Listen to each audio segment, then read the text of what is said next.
Hello friends, स्वागत है आपका हमारे चैनल में। मैं डॉक्टर प्रीति गुप्ता एक बार फिर आपके सामने मौजूद हूँ अपने एक नए वीडियो के साथ। और फ्रेंड्स, हमारा आज का वीडियो आधारित है सोशल इंस्टीट्यूशंस पर, यानी हमारे सामाजिक संस्थाओं में क्या क्या आती हैं चीज़ें समाजशास्त्र के अंतर्गत। आज हम उस पर चर्चा करेंगे और ये हमारी सोशल इंस्टीट्यूशन की सीरीज़ का पार्ट 1 है। और फ्रेंड्स, पार्ट 1 में हमने सबसे पहला टॉपिक लिया है फैमिली यानी परिवार, जो सामाजिक संस्थाओं की नींव भी है। और फ्रेंड्स, हमने अपने इस टॉपिक को यानी परिवार के विषय को जो है 2 भागों में डिवाइड किया है।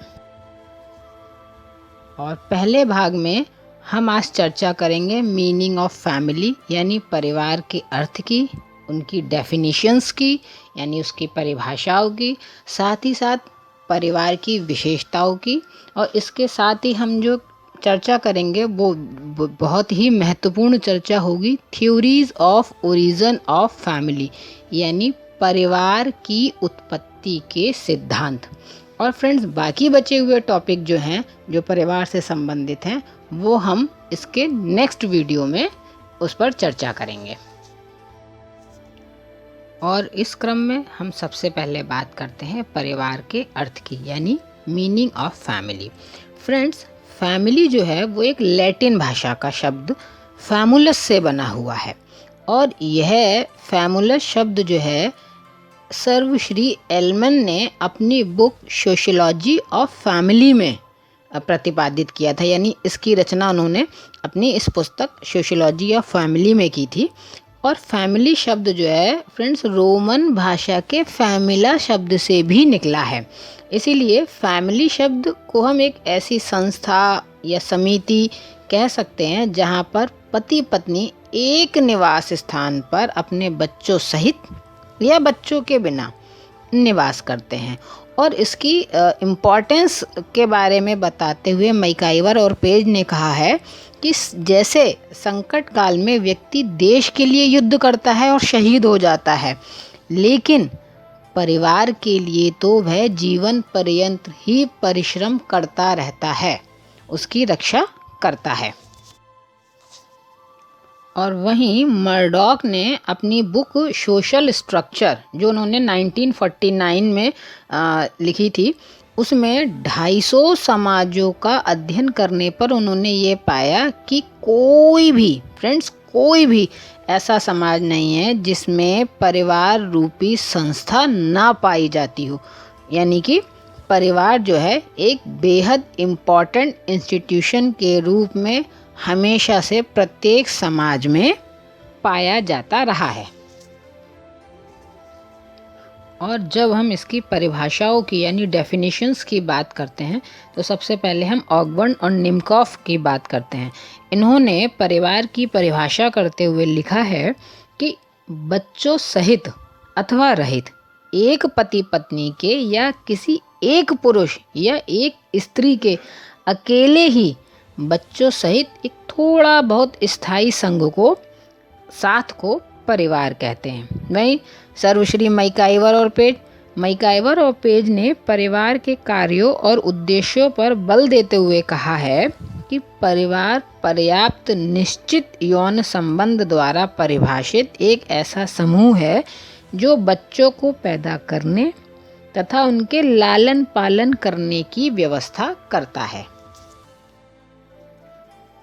तो फ्रेंड्स, हम कह सकते हैं कि परिवार स्त्री पुरुष के यौन संबंधों द्वारा संगठित करीब एक स्थायी संगठन है। और इन परिभाषाओं के माध्यम से हम परिवार की कुछ प्रमुख विशेषताएं भी निकाल सकते हैं। आपको स्क्रीन पर दिख रही होंगी कुछ पॉइंट्स हैं, उनको हम डिस्कस करते हैं। जैसे फर्स्ट पॉइंट है पति पत्नी के बीच यौन संबंध। फ्रेंड्स, परिवार का जन्म जो है वो एक स्त्री पुरुष के वैवाहिक संबंधों से होता है। और चूँकि ये संबंध समाज द्वारा स्वीकृत होता है और इसीलिए इसी आधार पर उनमें सेक्सुअल रिलेशन डेवलप करने की उनको एक लीगल परमिशन भी मिलती है। और उसके द्वारा ही यानी उसके फलस्वरूप ही जो है संतान उत्पन्न होती है और उसको समाज स्वीकार भी करता है। यानी जो हमारा दूसरा पॉइंट है, प्रजनन, संतानोत्पत्ति तथा वंश नाम की परंपरा। हम कह सकते हैं कि विवाह के बाद जो परिवार का स्थापना होती है और उसके आधार पर जो यौन संबंध बनाए जाते हैं और फलस्वरूप संतान उत्पन्न होती है जो समाज द्वारा स्वीकृत होती है। और फ्रेंड, उस संतान को उसी आधार पर, उस परिवार का सदस्य होने के आधार पर, क्योंकि बच्चा जो है जन्म लेते ही परिवार का एक आजीवन सदस्य बन जाता है और उसी के आधार पर उसे अपने परिवार का उपनाम यानी सरनेम जिसे हम कहते हैं, यानी वंश नाम भी उसे मिल जाता है। तो बच्चे को उसके जन्म के साथ ही उसके परिवार का जो है वंश नाम मिलता है और जिससे उसके परिवार के वंशजों को पहचानने में सहायता भी मिलती है। और फ्रेंड्स, ये वंश नाम जो है मातृवंशीय या पितृवंशीय दोनों ही हो सकते हैं अपने अपने समाज की व्यवस्था के अनुसार। इसके बाद तीसरा पॉइंट है बच्चों का लालन पालन। यानी जब परिवार में बच्चा जन्म लेता है तो सामान्यतः हम सभी जगह देखते हैं, प्रत्येक समाज में ये व्यवस्था पाई जाती है कि जन्म के साथ ही बच्चों के लालन पालन की व्यवस्था जो है वो परिवार के सदस्यों द्वारा यानी माता पिता या परिवार के अन्य सदस्यों द्वारा देखी जाती है। इसके साथ ही अगला पॉइंट है आर्थिक व्यवस्था का। यानी क्योंकि ये परिवार की एक प्रमुख विशेषता भी है कि परिवार में कोई ना कोई आर्थिक व्यवस्था, यानी परिवार के सदस्य जीवित रहें उसके लिए उन्हें आवश्यकताओं की जो पूर्ति होती है, आवश्यक वस्तुओं की जो प्राप्त करने का साधन है वो अवश्य होता है। यानी हमारी जीविकोपार्जन का साधन वो होता है और जिसके द्वारा परिवार के अन्य सदस्यों का या पूरे परिवार का जो है लालन पालन हो सके। ऐसे ही परिवार को एक दीर्घकालिक समूह भी एक उसकी विशेषता माना गया है। फ्रेंड, जैसा कि अभी हमने चर्चा भी की थी कि मर्डॉक ने जब 250 समाजों का अध्ययन किया तो ये पाया था कि कोई भी ऐसा समाज नहीं है जिसमें परिवार रूपी संस्था अनुपस्थित रही हो। यानी ये प्राचीन काल से चली आ रही एक व्यवस्था है और पूरा यकीन भी है या कहिए ये एक ऐसी व्यवस्था है जो आगे तक चलती रहेगी, जिसके समाप्त होने की कभी भी कोई भी गुंजाइश अभी नहीं दिखती। हाँ, इसके स्वरूपों में परिवर्तन हो सकता है जिसकी चर्चा हम अपने अगले वीडियो में करेंगे भी। इसके साथ ही एक इसकी व्यवस्था विशेषता है एक निवास स्थान। यानी परिवार के सदस्यों के रहने के लिए एक सामान्य निवास स्थान भी होता है। ऐसे निवास स्थान जो हैं नॉर्मली या तो मातृ स्थानीय होते हैं या पितृस्थानीय होते हैं। सामान्यतः जो आज का हमारी सोसाइटी है, आज का जो समाज है, उसमें जो है ये पितृसत्तात्मक या कहिए पितृस्थानीय जो है परिवार पाए जाते हैं। लेकिन कुछ ऐसे ग्रुप्स भी हैं, समूह भी हैं या जनजातियां भी हैं जिनमें मातृ स्थानीय निवास पाया जाता है, जैसे खासी है, गारो है, नायर है। इस तरह के समूह में या जनजातियों में जो है मातृ स्थानीय निवास की भी परंपरा देखने को मिलती है। लेकिन इसमें एक बात मैं और जोड़ना चाहूँगी फ्रेंड्स, आज का जो प्रेजेंट सिनेरियो है, जो आधुनिक युग है, इसमें जो है एक नया कॉन्सेप्ट डेवलप हुआ है जिसे हम नव स्थानीय परिवार भी कहते हैं। यानी आज जो है प्रत्येक परिवार में या कहिए जब पितृस्थानीय या मातृस्थानीय जो भी व्यवस्था चल रही होती है उसके अतिरिक्त एक ऐसा परिवार भी नया डेवलप होने लगा है जिसमें विवाह के बाद विवाहित दंपति अपना एक नया निवास स्थान बनाकर रहने लगते हैं और इसी तरह की व्यवस्था को जो है एक नवस्थानिक निवास कहा गया है या नवस्थानीय परिवार कहा गया है। इसके अलावा रक्त संबंधों का बंधन, ये भी एक इसकी प्रमुख विशेषता है क्योंकि परिवार जो है वो रक्त संबंधों पर ही आधारित होता है और उस वजह से परिवार के सभी सदस्यों के बीच में एक भावनात्मक आधार पर वो जो हैं जुड़े होते हैं, कुछ भावनात्मक उनमें संबंध होते हैं, उनके अपने अपने उस हिसाब से उत्तरदायित्व होते हैं। तो ये भी फ्रेंड्स रक्त संबंधों का बंधन होना भी परिवार की एक बेहद प्रमुख विशेषताओं के अंतर्गत आता है। इसके अलावा परिवार की विशेषताओं में ये भी आता है कि परिवार एक सर्वकालिक एवं सार्वभौमिक संस्था है, यानी प्रत्येक काल में और प्रत्येक स्थान पर परिवार का जो कॉन्सेप्ट है, जो विचार है वो पाया जाता है।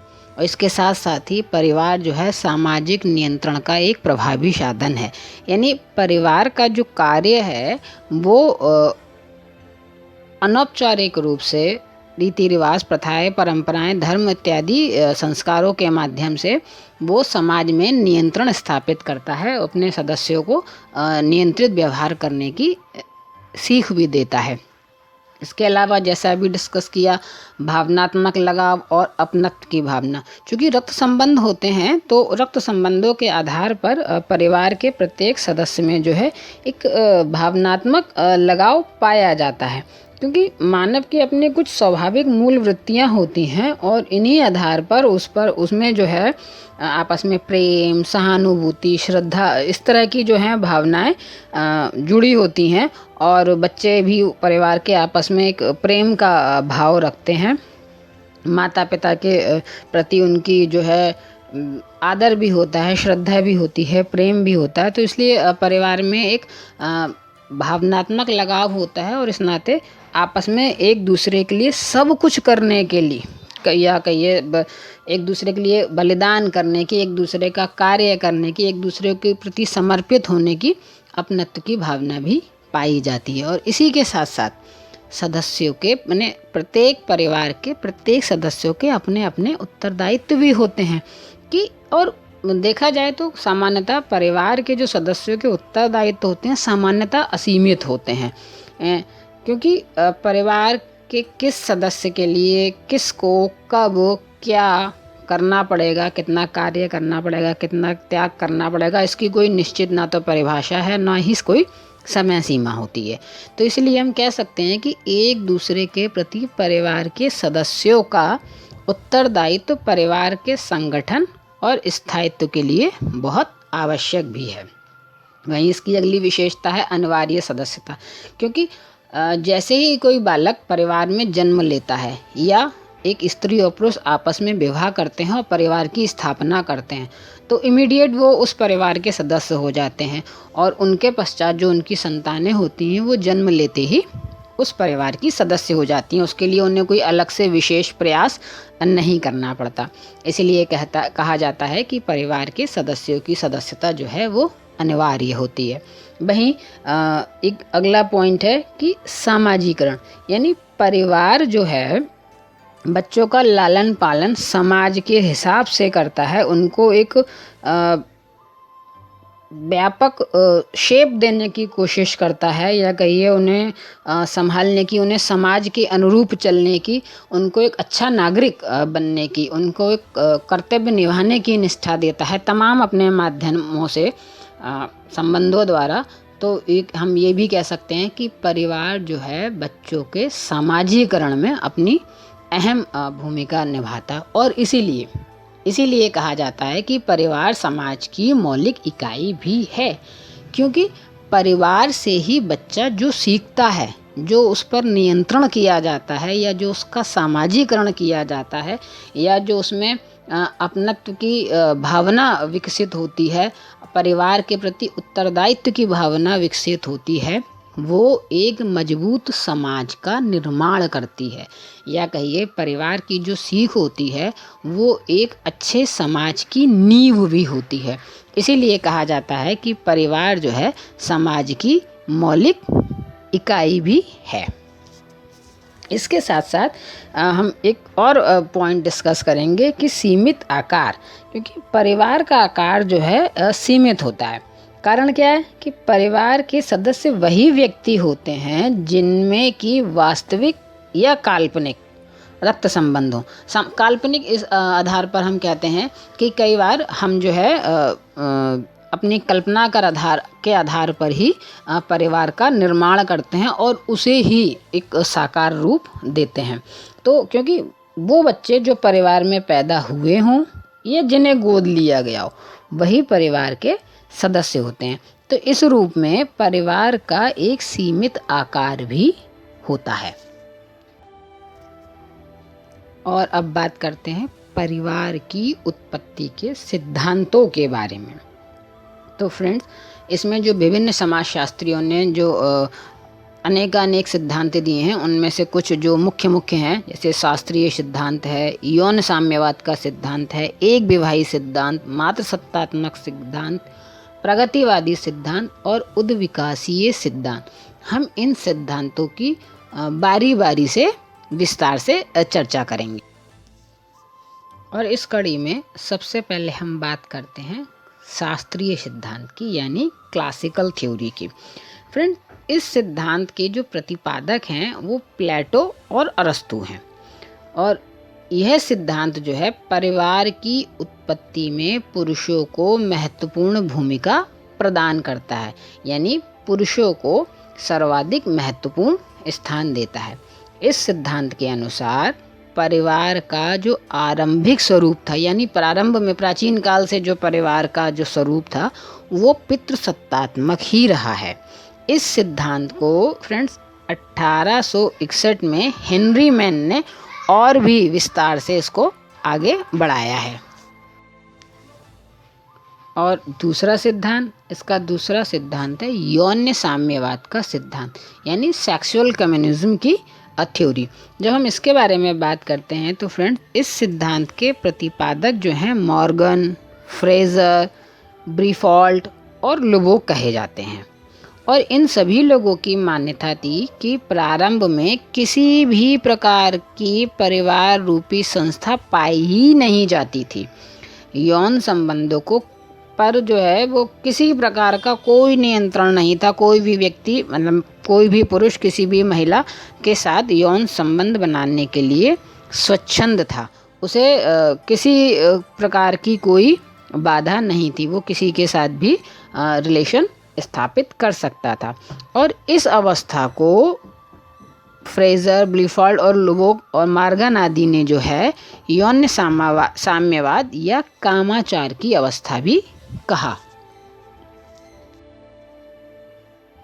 और अब चर्चा करते हैं एक विवाही सिद्धांत पर, यानी मोनोगैमी की थ्योरी पर, जो कह सकते हैं हम कि आज भी जो है आज के परिप्रेक्ष्य में भी जो है सटीक बैठता है।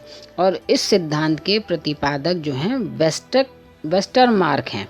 और इन्होंने अपनी पुस्तक, यानी अपनी बुक जो है हिस्ट्री ऑफ ह्यूमन मैरिज में इस सिद्धांत पर बहुत ही विस्तार से चर्चा की है। वेस्टरमार्क का कहना है कि एक विवाह परिवार की प्रथा और परंपरा रही है, और अन्य विवाह जैसे बहुपत्नी विवाह या कोई अन्य प्रकार का विवाह जो डिफरेंट ट्राइबल्स में और अलग अलग समाजों में पाया जाता है, ये जो है रोगों की भांति बाद में परिवार में शामिल हुए हैं। क्योंकि वेस्टरमार्क के अनुसार कई प्रकार की छोटी चिड़िया, छोटी पूंछ वाले बंदरों तथा गोरिल्लों आदि में एक विवाह की प्रथा पाई जाती है। तो जब इस तरह के जीवों में एक विवाह की प्रथा पाई जाती है तो मनुष्य तो हमेशा से ही एक विचारशील प्राणी रहा है, उसके पास मस्तिष्क रहा है। तो इसीलिए मनुष्यों में तो हमेशा ही एक विवाह का सिद्धांत रहा है, एक विवाह की प्रथा रही है, और इसीलिए उन्होंने शुरू से ही एक विवाही सिद्धांत को ही मान्यता प्रदान की है। अब बात करते हैं मातृसत्तात्मक सिद्धांत की। और इस सिद्धांत को सबसे पहले अपनी बुक द मदर्स में ब्रीफॉल्ट ने प्रस्तुत किया। और इस सिद्धांत के समर्थकों में टॉयलर एब बैकोफन का नाम भी लिया जाता है। इसमें टॉयलर का कहना है कि पहले परिवार सिर्फ और सिर्फ मातृसत्तात्मक थे, फिर मातृसत्तात्मक एवं पितृसत्तात्मक का मिश्रण हुआ। यानी पहले परिवार मातृसत्तात्मक थे, फिर आवश्यकता के अनुसार या समाज के अनुसार, परिवर्तन के अनुसार कहीं कहीं मातृसत्तात्मक, कहीं पितृसत्तात्मक और कहीं आवश्यकता अनुसार उनमें दोनों का मिश्रण पाया जाने लगा। किंतु बाद में परिवार जो है पितृसत्तात्मक व्यवस्था अस्तित्व में आई। यानी बाद में जो परिवार स्थापित हुए वो पितृसत्तात्मक के हिसाब से स्थापित हुए। और इसके बाद एक और सिद्धांत की चर्चा हम कर सकते हैं, जिसे हम प्रगतिवादी सिद्धांत कहते हैं, यानी प्रोग्रेसिव थ्योरी ऑफ फैमिली। इसके प्रतिपादक फ्रेंड्स ऑगबर्न तथा वाल्ड हैं। और इन लोगों के अनुसार, या कहिए इस सिद्धांत के अनुसार जो है, परिवार का विकास एक सरल रेखा में हुआ है। यानी परिवार जो है सदैव एक सरल रेखा में सीधी गति में आगे को बढ़ता गया है और परिवार प्रगति करता है और प्रगति के बाद अपनी मूल अवस्था में वापस नहीं लौटता। यानी इनके कहने का तात्पर्य यह है कि जहाँ से परिवार की रचना या कहिए परिवार का सिस्टम डेवलप हुआ या प्रारंभ हुआ, वहाँ से परिवार ने सदैव आगे की ओर प्रगति की है। एक सीधी सरल रेखा में उसका विकास हुआ है और वो हमेशा आगे ही बढ़ता गया है और कभी भी लौटकर अपने प्राचीन स्थिति में नहीं पहुंचा है और आगे भी ऐसे ही उसका विकास होता रहेगा, ऐसा ऑगबर्न और वाल्ड का मानना है। और अंत में हम बात करते हैं उद्विकासीय सिद्धांत की, या कहिए इवोल्यूशन थ्योरी की। तो फ्रेंड्स, इस सिद्धांत के प्रतिपादक बैकोफन हैं। हालांकि इसका जो विस्तृत व्याख्या है, इस पर जो विस्तृत चर्चा है, वो एक अमेरिकन समाजशास्त्री L.H. मॉर्गन ने की है। तो फ्रेंड्स, अगर हम बात करें बैकुफन की, तो उन्होंने परिवार के उद्विकासीय स्वरूप को 4 भागों में बांटा। कामाचार की स्थिति, बहुपति विवाही परिवार और बहुपत्नी विवाही परिवार और एक विवाही परिवार। लेकिन मॉर्गन ने इसकी बहुत ही विस्तृत चर्चा की है और इन्होंने इस उद्विकास के चरण को, या कहिए परिवार के विकास के चरण को 5 स्तरों में बांटा है। हम एक एक कर उनकी चर्चा करते हैं। सबसे पहले मॉर्गन का कहना था कि समरक्त विवाह ये परिवार का प्रारंभिक स्वरूप रहा है, जिसमें यौन स्वच्छंदता यानी समान स्थिति वाले लोग भी आपस में यौन संबंध रख सकते थे। यानी कह सकते हैं पिता पुत्री, भाई बहन के बीच विवाह करने पर भी कोई प्रतिबंध नहीं था। उसके बाद दूसरी स्थिति समूह विवाह की रही और समूह विवाह में मॉर्गन का मतलब ऐसे परिवार से रहा जिसमें सामूहिक विवाह का प्रचलन था। यानी जिसमें एक परिवार के सभी भाइयों का विवाह दूसरे परिवार की सभी बहनों से होता था। और इस तरह के परिवार में प्रत्येक व्यक्ति हर स्त्री का पति होता था और प्रत्येक स्त्री वहाँ के सभी पुरुषों की पत्नी होती थी। हालांकि मॉर्गन का कहना है कि इस तरह का विवाह यानी समूह विवाह जो है ऑस्ट्रेलिया की ड्रेरी, ब्राज़ील की काइगन और साइबेरिया की चुकची जनजाति में पाया जाता था। वहीं तीसरी अवस्था मॉर्गन ने सिंडेस्मिन परिवार की कही और इस परिवार में विवाह हालांकि एक ही स्त्री के साथ होता था, किंतु पुरुष परिवार के सभी विवाहित स्त्रियों के साथ यौन संबंध रख सकता था। यानी परिवार में जितनी भी विवाहित स्त्रियां हैं उस परिवार के पुरुष जो हैं वो प्रत्येक के साथ यौन संबंध रख सकता था। वहीं चौथी अवस्था पितृसत्तात्मक परिवार, और इस अवस्था में परिवार पर पुरुषों का आधिपत्य माना गया। वह एक से अधिक पत्नियां रख सकता था। स्त्रियों की तुलना में वहाँ पर या कहिए इस तरह के परिवार में पुरुषों का अधिकार अधिक था। और पांचवा या अंतिम जो उन्होंने स्तर दिया वो दिया एक विवाही परिवार का। मॉर्गन के अनुसार परिवार के विकास की अंतिम और आधुनिक अवस्था जो है एक विवाही परिवार है। इसमें एक पुरुष एक ही स्त्री से यौन संबंध रखता है। हालांकि कई समाजशास्त्रियों ने इस उद्विकासीय सिद्धांत का बहुत विरोध किया और विरोध करने वालों में वेस्टरमार्क, रिवर्स, W. टॉमस ऐसे नाम प्रमुख रहे। क्योंकि वेस्टरमार्क ने तो आपने अभी देखा भी, हमने डिस्कस किया कि हमेशा से एक विवाही परिवार के अलावा अन्य तरह के जो परिवार थे उनको परिवार में रोग की भांति माना है, यानी कि अन्य तरह के जो परिवार हैं वो सब एक परिवार में एक गंभीर रोग की भांति माना है। तो इसलिए इस तरह के सिद्धांत का उन्होंने काफ़ी विरोध भी किया है, लेकिन मॉर्गन ने भी जो है अंतिम अवस्था जो है, वर्तमान अवस्था जो है वो एक विवाही परिवार की बताई है। तो फ्रेंड्स, इस वीडियो में हमने परिवार की अर्थ की, उसकी परिभाषाओं की, उसकी विशेषताओं की और उसकी उत्पत्ति के सिद्धांतों की चर्चा की है। और अगले वीडियो में हम जो है चर्चा करेंगे परिवार के प्रकार्य की, परिवार के प्रकार की यानी टाइप्स और फंक्शंस की हम चर्चा करेंगे। इसके अलावा और भी अन्य जो छोटे छोटे पॉइंट्स रह गए हैं परिवार के अन्य तरह के जो वर्गीकरण हैं, हम उस पर भी चर्चा करेंगे। तो उम्मीद है आपको ये वीडियो भी पसंद आया होगा और आपने इससे भरपूर आपको उपयोगी सामग्री मिली होगी। और अगला वीडियो देखने के लिए, यानी अन्य जो पॉइंट्स रह गए हैं परिवार के बारे में, उसको देखने के लिए आप हमारे इस चैनल को लाइक कीजिए, शेयर कीजिए और सब्सक्राइब कीजिए। धन्यवाद।